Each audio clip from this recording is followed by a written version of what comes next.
돈과 건강을 행복의 필요 조건이다라고 생각하는 사람들이 있습니다. 필요 조건이라는 말은 무슨 말입니까? 반드시 다른 것은 몰라도 이것이 있어야 된다는 말이죠. 이것이 없으면 행복하기 어렵다. 그래서 돈과 건강이 행복의 필수 조건이다. 그렇게 생각을 합니다. 필수 조건 외에, 필요 조건 외에 또 무슨 조건이 있죠? 수학에서 무슨 조건이 있죠? 충분 조건이 있죠. 그죠? 예, 충분 조건이 있는데, 자, 그렇다면 행복의 충분 조건은 뭘까? 필요 조건은 돈과 건강인데 이것이 있으면 좀 더 충분하게 행복할 수 있다. 뭘까요? 하나는 사람이고 다른 또 하나는 일입니다. 왜냐하면 아무리 잘 살아도 주변에 사람이 없으면 외로워지고 일이 없으면 인생이 지루해지기 때문이죠. 그러니까 외롭거나 지루해진다. 그러면 이것은 행복한 삶이 아니잖아요. 그래서 행복해지려면 먼저 주변에 사람이 있어야 한다는 거예요. 언제든 나와 쉽게 만나고 편하게 대화를 나눌 수 있고 사랑도 나누고 우정도 나누고 대화도 나누고 밥도 나누고 차도 나누고 그렇게 나눌 사람, 그런 사람이 필요하다는 거예요. 일은 어떤가요? 일도 당연히 필요해요. 어떤 면에서는 친구보다 더 중요할 수 있어요. 왜냐하면 아무리 돈이 있고 건강하고 사람이 있다고 해도 일이 없으면 그 수많은 시간을 어떻게 보낼 수 있습니까? 취미만으로는 시간을 때울 수가 없어요. 수익이 있든 없든 직업처럼 할 수 있는 일이 있어야 된다. 아침에 눈 뜨면 가족이 있고 밖에 나가면 친구들이 있는 세상, 시간 있을 때마다 몰두할 수 있는 일이 있는 그런 세상, 그렇다면 충분히 행복한 세상이 아닌가라고 사람들이 생각을 한다는 거예요. 물론 거기에다가 연애도 하고 성공도 하고 사람들에게 칭찬도 받고 명예도 갖추면 그러면 더할 나위 없이 행복하겠죠. 그런데 문제는 뭡니까? 이런 것들이, 이런 필요 조건, 충분 조건들이 내 마음대로 잘 갖춰지지가 않는다는 것이죠. 혹 갖춰졌다 하더라도 어떤 일로 인해서 잃어버리는 경우가 많다는 거예요. 그럼 어떻습니까? 필요 조건, 충분 조건이 없어지니까 그럼 어떻게 돼요? 행복하지가 않은 거죠. 돈이 있어야 행복하고 건강해야 행복한데 돈이 없어요. 건강을 잃어버렸어요. 급기야 내 주변에 사람도 없어지고 일도 없는 거예요. 그렇게 행복의 필요 조건, 충분 조건이 없어지니까 사는 게 행복하지 않은 거죠. 다른 말로 하면 불행한 거예요. 그럼에도 불구하고 안타까운 것은 많은 사람들이 그런 행복의 조건을 찾으려고 오늘도 여전히 애를 쓰고 있다는 것입니다. 원하는 대학만 들어가면 행복할 거야. 연애만 하면 행복할 거야. 로또만 당첨되면 행복할 것 같아. 집만 사면 행복할 것 같아. 이렇게 지금의 삶은 별로지만 내가 원하는 것을 얻으면 행복할 것 같다라고 말하는 사람들은 그것이 채워지면 행복이 자동적으로 따라오는 것이라고 생각을 합니다. 그러나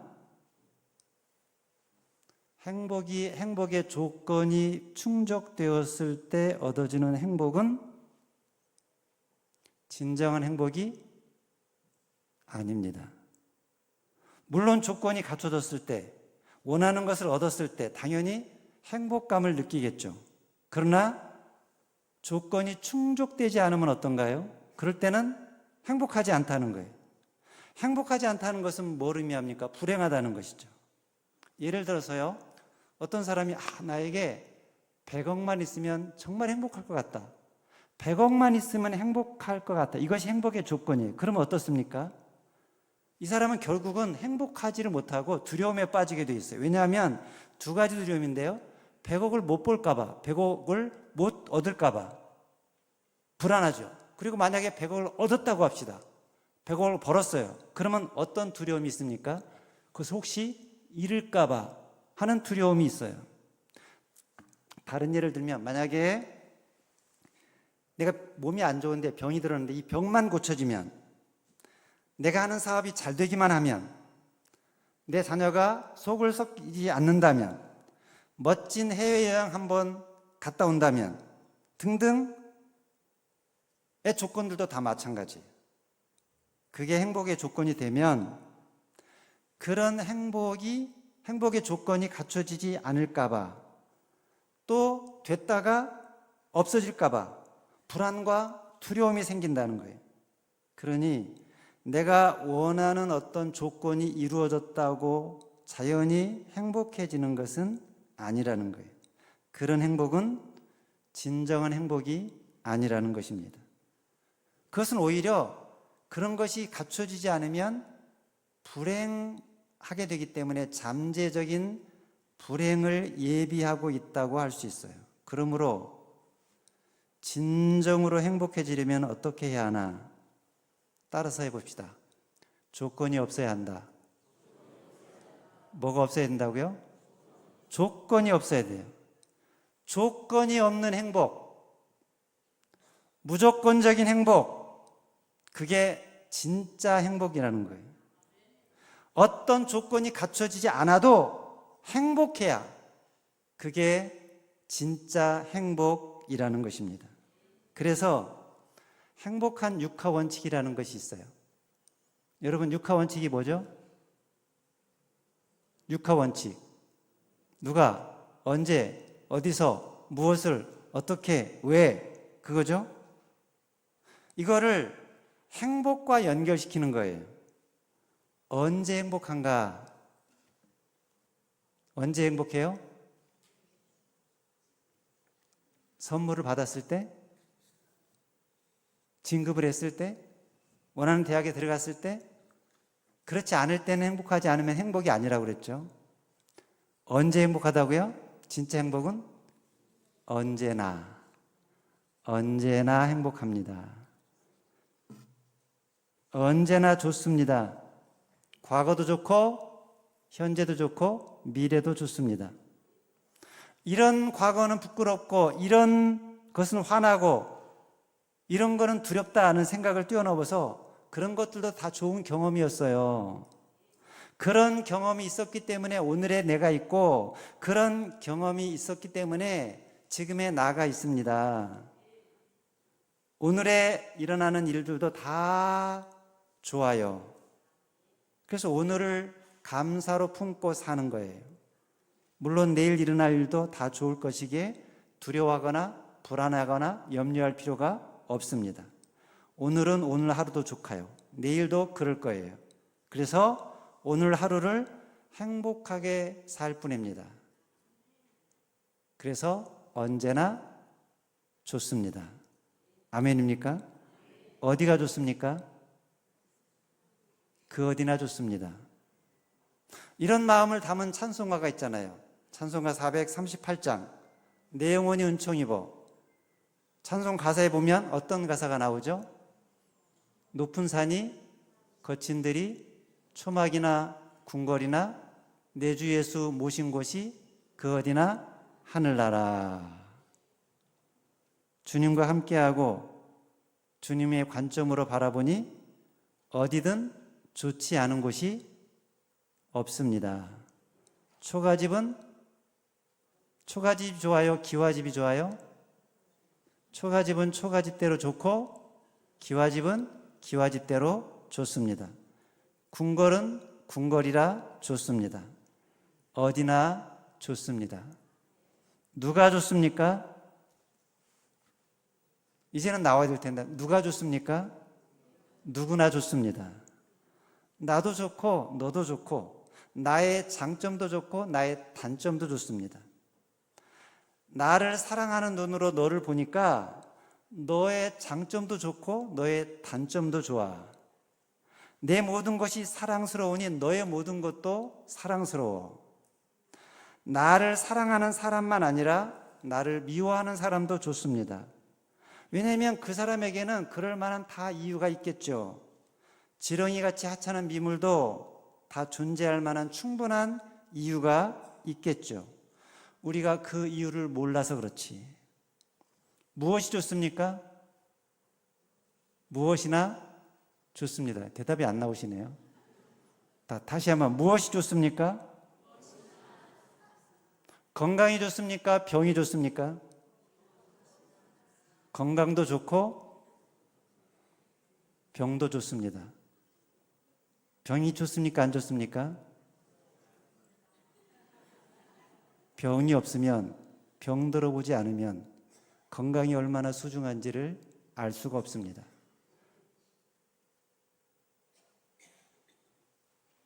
사람들이 감동을 받고 인생의 깊은 의미를 깨달은 사람들은, 건강할 때 깨달은 사람은 거의 없습니다. 중한 병에 들었을 때, 못 고칠 병에 들었을 때, 그때 인생의 심오한 진리를 깨닫습니다. 그렇다면 병이 좋은 겁니까? 안 좋은 겁니까? 좋은 거예요. 시원한 가슴도 좋고 아픈 가슴도 좋아요. 비 오는 날이 좋습니까? 화창한 날이 좋습니까? 비 오면 비 오는 대로 좋고 화창하면 화창한 대로 좋습니다. 다 하나님이 주신 선물이에요. 그 어느 것 하나 버릴 것이 없습니다. 어떻게 하는 것이 좋겠습니까? 어떻게 하든지 다 좋습니다. 살다 보면 성공할 때도 있고 실패할 때도 있어요. 성공이 좋습니까? 실패가 좋습니까? 성공도 좋고 실패도 좋습니다. 실패를 해봐야 성공이 무엇인지를 알 수 있으니까요. 그래서 어떤 학교는 매년 실패 자랑대회를 합니다. 성공담은 듣지를 않아요. 실패담만 들어요. 그래서 실패한 것을 막 자랑하게 해요. 실패 속에서 배우는 것이 너무나 많이 있다는 것이죠. 여러분, 칭찬이 좋습니까? 욕먹는 게 좋습니까? 칭찬도 좋고 욕도 좋습니다. 욕도 먹어봐야 돼요. 어떤 친구가 욕을 한 번도 먹지 않고 칭찬만 받다가 군대에 갔어요. 군대 갔는데, 군대가 들어갔더니 이 친구가 좀 점잖고 좀 느릿한 친구인데, 느리다고, 고문관이라고, 일을 제대로 못한다고 선임병들한테 막 그 놀림을 받고 기합을 받고 조롱을 받았어요. 이 친구가 너무나 자괴감에 빠져가지고 자기는 사람도 아니라고, 자기는 벌레 같다고, 죽고 싶다고. 평상시에 욕도 좀 먹었으면 그런 욕하는 거 그냥 대수롭게 받았을 텐데, 욕도 괜찮다는 거예요. 다 필요해서 먹을 수 있다는 거예요. 하늘을 날 것 같은 때도 있지만 땅으로 곤두박질 치는 때도 있어요. 다 필요하다는 거예요. 다 좋다는 거예요. 왜냐하면 나에게 찾아오는 모든 일들은 나를 유익하게 하는 일들만 찾아오기 때문입니다. 내가 감당할 수 없는 버거운 일을 하나님께서 나에게 맡기신 적이 없기 때문입니다. 어떤 이유에서 좋습니까? 어떤 이유라도 좋습니다. 아멘입니까? 너 왜 그렇게 했어? 너 그렇게 불순한 의도가 숨어 있을 줄은 정말 몰랐어. 넌 정말 나쁜 놈이야. 우리가 이렇게 단순하게 어떤 사람을 비난을 할 때가 있는데요. 그러나 그 뒤에 숨어 있는 아름다움, 순전함을 보면 세상에 절대적으로 나쁜 놈은 없다는 것을 알게 될 것입니다. 그러니까 언제나 어디서나 누구와 만나고 어떤 상황과 형편에 처해 있어도 다 좋다는 거예요. 다 감사합니다. 다 행복합니다. 이렇게 고백하면서 산 대표적인 사람이 누굽니까? 오늘 우리가 읽은 본문에 나오는 사도 바울입니다. 바울이 뭐라고 그랬어요? 빌립보서 4장 11절로 13절 다시 한번 읽을까요? 시작. 내가 궁핍함으로 말하는 것이 아니니라. 어떠한 형편에든지 나는 자족하기를 배웠노니 나는 비천에 처할 줄도 알고 풍부에 처할 줄도 알아. 모든 일 곧 배부름과 배고픔과 풍부와 궁핍에도 처할 줄 아는 일체의 비결을 배웠노라. 내게 능력 주신 자 안에서 내가 모든 것을 할 수 있느니라. 지금 바울이 뭐라고 하는 거예요? 나는 부자라도 살 수 있고 가난뱅이라도 살 수 있다. 더운 데도 살 수 있고 추운 데도 살 수 있다. 큰 집에도 살 수 있고 좁은 집에도 살 수 있다. 배부르도 괜찮고 배고픔도 괜찮다. 다 견딜 수 있다. 그 모든 상황과 형편에서 나는 자족하는 법을 배웠다 그랬어요. 나는 어떤 상황과 형편에 처해도 행복하다라고 한 거예요. 어떻게 이렇게 살 수 있었을까요? 여러분은 이렇게 살 수 있을까요? 여러분도 이렇게 살고 싶습니까? 아니면 부한데만 처하고 싶습니까? 그렇다면 행복할 수가 없다고 그랬잖아요. 왜냐하면 부한 것이 조건이라면 가난해지면 그 사람은 불행한 거예요. 성공만 원한다면 실패하면 불행한 거예요. 근데 어떤 상황에도 어떤 형편에서도 능히 처할 줄 알고 그 속에서도 행복을 유지하는 것이 진짜 행복이라는 거예요. 어떻게 하면 언제 어디서나 무슨 일을 당하든지 어떤 상황 속에서도 모함을 받아서 억울하게 감옥살이를 해도 감사하다, 고맙다, 행복하다라고 말할 수 있을까요? 그러려면 행복을 소유에서가 아니라 행위에서가 아니라 존재에서 찾아야 합니다. 얼마나 많은 것을 소유했느냐 해빙이 아니라 얼마나 위대한 일을 했느냐 얼마나 많은 일을 했느냐 두잉이 아니라 내가 어떤 존재인가 비잉에서 찾아야 한다는 거예요.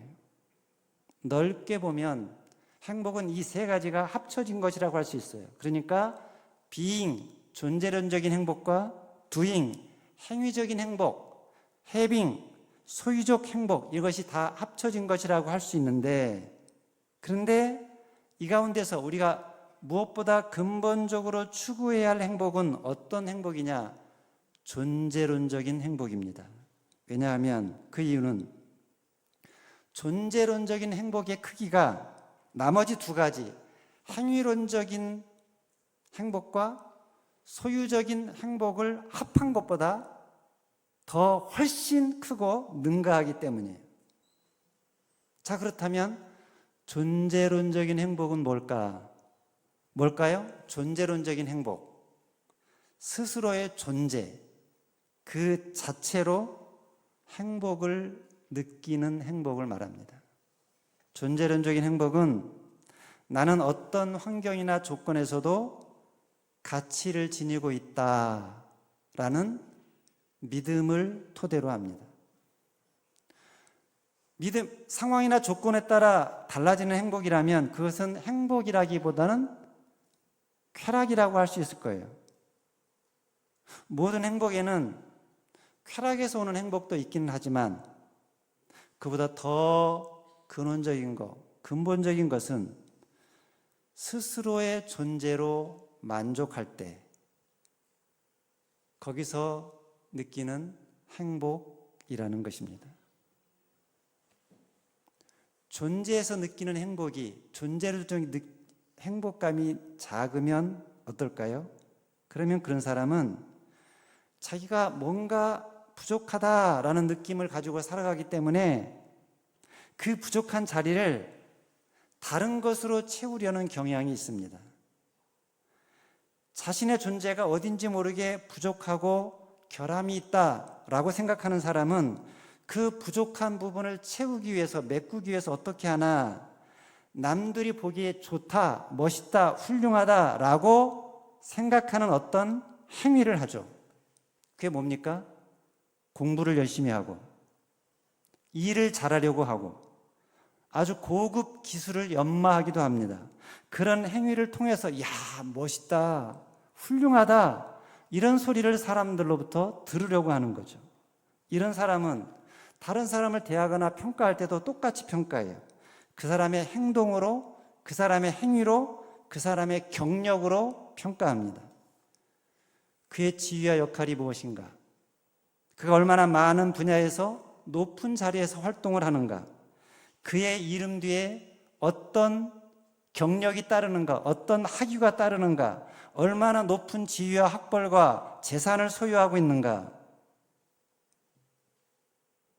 이것을 알고 사람들이 행위적인 행복, 소유적인 행복을 추구하고 있다라는 것을 알고 요즘은 기업에서도 거기에 맞는 광고를 하고 판촉 활동을 하고 있습니다. 예를 들면 자기들의 상표를 눈에 띄게, 확 띄게, 보이게 붙이는 거예요. 요즘은 외투에다가 상표 라벨을 어디다 붙입니까? 보이게, 등 뒤에 보이게 붙이거나 팔 이런 데다 붙이죠. 넥타이도 보면 이 넥타이 밑에다가 그 상표 로고가 달린 것이 이렇게 밑에 보이게 만들어요. 옛날에는 어떻습니까? 옛날에는 상표나 라벨을 보이지 않게 했어요. 이 목 뒤에다 하거나 이렇게 속에다가 붙여지 겉에다 표시를 하지 않았거든요. 감췄는데 요즘은 저마다 고급 제품이라면서 라벨을 다 드러내놓고 밖에다 붙여요. 왜 그런지 아십니까? 이거 비싼 거니까 비싼 거라고 자랑하라는 거예요. 운동화도 유명 운동화 뭐죠? 나이키, 뭐 리복, 아디다스. 요즘 뭐 옛날에는 근데 지금은 어떤 게 유명한지 몰라요. 뭐가 유명하죠 요즘? 뭐라고요? 예. 그런 것도 다 선명하게 보이게 드러나게 붙이잖아요. 그래서 그런 거 사달라고 아이들은 졸라대고요. 가방도 명품 가방이라는 것을 표시를 합니다. 그래서 얼마 전에 우리나라 젊은이들 사이에서 몇 달씩 아르바이트를 해서 명품을 사서, 명품 가방을 사서 들고 다니는 명품족들이 유행을 한 적이 있었죠. 지금은 어떤지 모르겠어요. 여러분, 그들이 그렇게 값비싼 명품 핸드백을 가져야 하는 이유가 무엇입니까? 나는 명품 핸드백을 가졌다 하는 것을 자랑하기 위한 것이 아닙니까? 그렇다면 그 사람은 뭘 선전하는 것입니까? 내게는 몇십만 원짜리 핸드백만큼도 자랑할 것이 없기 때문에 할 수 없이 핸드백으로 자신을 꾸며야만 하는 사람이라고 선전하는 부끄러운 사람이 아니겠습니까? 아니면 비싼 것으로 꾸미고 있어야 부자라고 사람들에게 존대를 받을 수 있기 때문에 나는 그렇게라도 꾸며서 나를 과시하려고 하는 부끄러운 사람이라는 것을 드러내는 것이 아니겠습니까? 우리는 명품 핸드백을 자랑하는 사람이 되지 말고 자신을 자랑할 수 있는 사람이 되어야 합니다. 명품 옷, 명품 운동화를 자랑하는 사람이 아니라 내가 명품 인간이 되어야 합니다. 이 말은 사람이 소유 가치보다는 존재 가치를 높여야 한다는 거예요. 여러분, 우리가 신앙생활을 하는 이유도 마찬가지. 여러분, 왜 우리가 신앙생활을 합니까? 신앙생활을 하면 할수록 뭐가 높아져야 합니까? 존재 가치가 높아져야 합니다. 여러분, 참된 신앙과 미신의 차이가 뭐예요? 미신은, 미신적인 종교를 믿는 사람들은 뭐를 높이는 데 목표가 있습니까? 소유 가치를 높이는 데 목표가 있습니다. 미신을 믿는 사람들은 신에게 자꾸 그래서 뭘 요구해? 뭔가를 달라고 그래요. 자꾸 뭘 달라고. 뭘 달라는 것이 종교 행위의 목적입니다. 아들을 낳게 해달라, 합격하게 해달라, 진급하게 해달라, 재물을 달라, 건강을 달라고 합니다. 그러나 우리 기독교 신앙의 목표는 소유 가치가 아니라 존재 가치를 높이는 데 있습니다. 우리가 예수를 믿는다고 소유 가치가 높아지는 것이 아니라는 것을 알아야 돼요. 여러분, 예수를 잘 믿는다고 누구나 부자가 되는 것이 아닙니다. 예수를 잘 믿어도 부자가 되지 않는 경우가 허다합니다. 그러나 예수를 잘 믿으면 누구나 존재 가치가 높아집니다. 생각하는 차원이 달라지고 추구하는 목표가 달라지고 삶이 성결해지고 남들을 용서하고 돕는 사람이 되고 하나님의 자녀가 되어서 천하보다 귀한 존재가 됩니다. 예수를 잘 믿으면 존재 가치가 높아진다는 거예요. 그렇습니다. 우리가 예수를 믿는 것은 소유 가치를 높이려고 믿는 것이 아니라 존재 가치를 높이려고 믿는 것입니다. 그리고 사람의 만족과 행복은 존재 가치가 높아졌을 때 비로소 얻어지는 것이지, 소유 가치를 높였다고, 많은 것을 소유했다고, 그렇다고 행복해지거나 만족해지는 것이 아니라는 것입니다.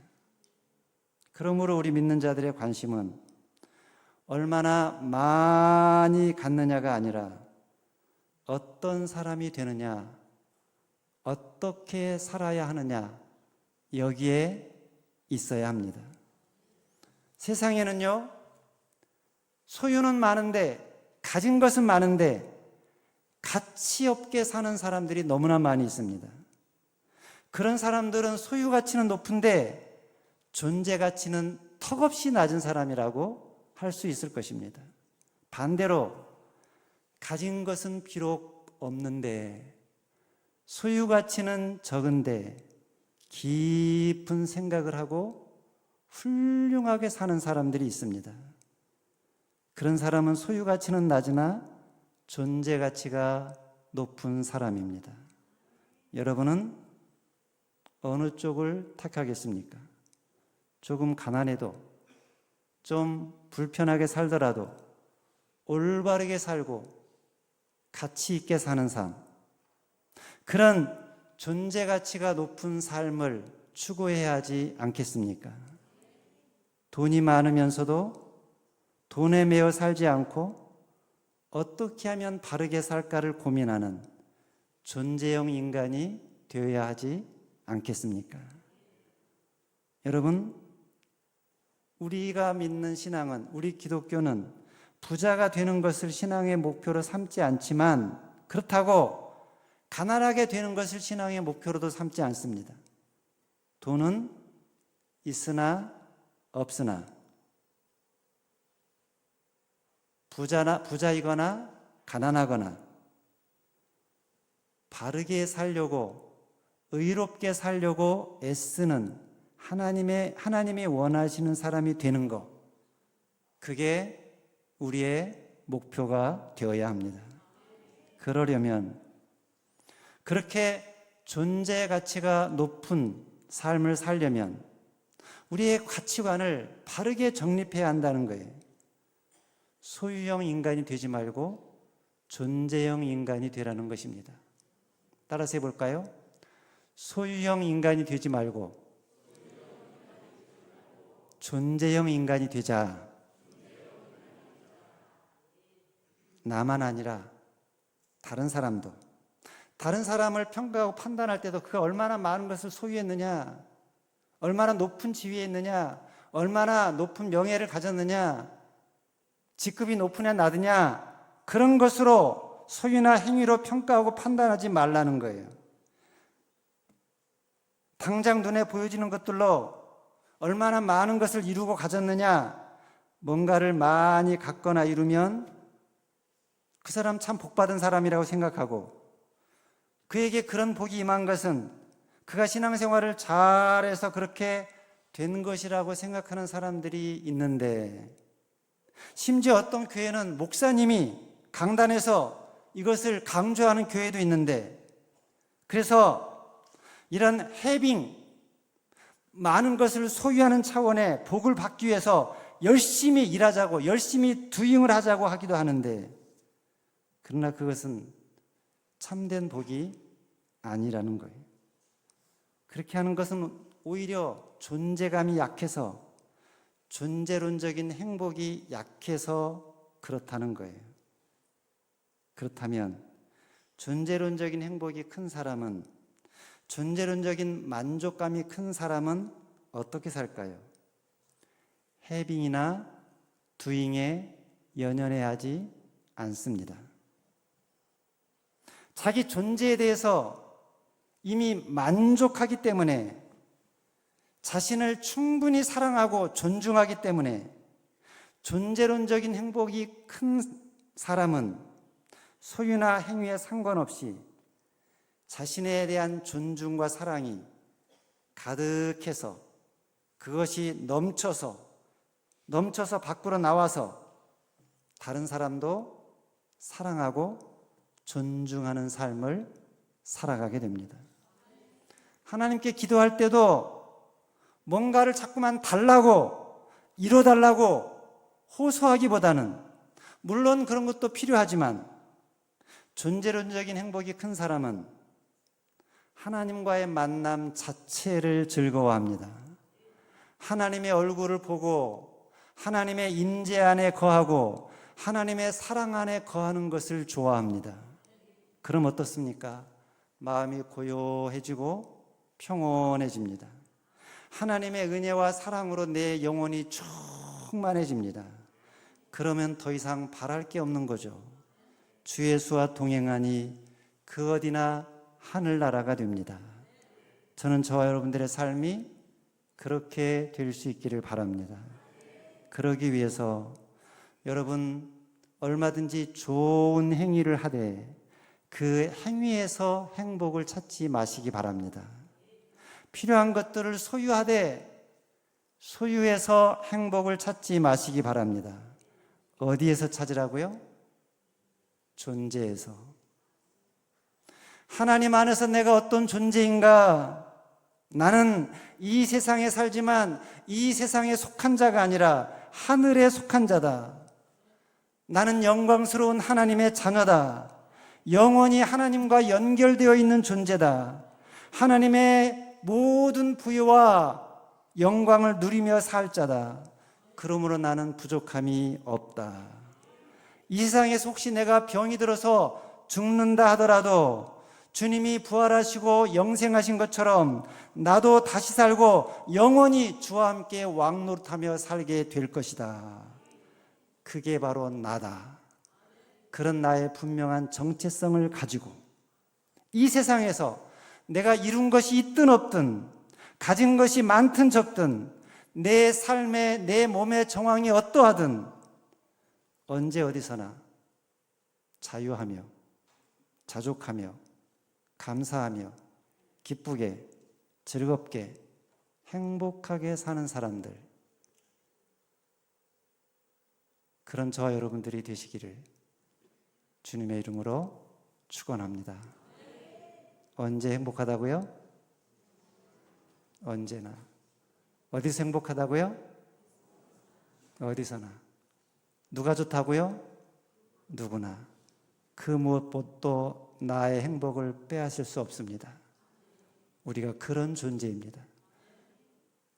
기도하겠습니다.